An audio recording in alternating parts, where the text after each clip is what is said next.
And in the day's other news, thousands of anti-Trump protesters turned out in cities across the country. They called it Not My President's Day. Demonstrators marched, chanted, and carried signs in New York, Chicago, Washington, and Los Angeles, among other places. They challenged Trump policies on everything from immigration to abortion. British lawmakers debated today whether to rescind an invitation to President Trump for a state visit. An online petition against it has gathered more than 1.8 million signatures. Thousands protested against the president outside Parliament today as lawmakers held a non-binding debate. I can't imagine a leader of our own country, of whatever political stripe, behaving in that manner.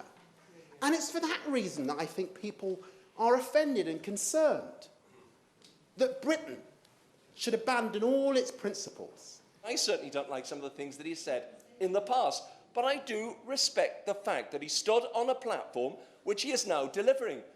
He is going to go down in history as being roundly condemned for being the only politician to deliver on his promises. Since the 1950s, only two other American presidents have received the full pomp and pageantry of a state visit to Britain: George W. Bush and Barack Obama. The Russian ambassador to the United Nations, Vitaly Churkin, died suddenly today. Russian officials said he fell ill at his office in New York and passed away later at a hospital. He was a well-known figure in Russian diplomatic circles and had been UN ambassador since 2006. Vitaly Churkin would have turned 65 years old tomorrow. In Iraq, government forces advanced to the southwestern outskirts of Mosul. It's the second day of a new offensive to drive Islamic State fighters from that city's western half. Police and army troops engaged in gun battles as they closed in on the city's airport. They were backed by Iraqi helicopters that rocketed a village on a key hill. Back in this country, officials in Northern California kept a close eye on swollen creeks and rivers as the latest in a series of huge rainstorms rolled over the region. San Francisco reported record rain totals, surpassing the normal amount for its entire wet season.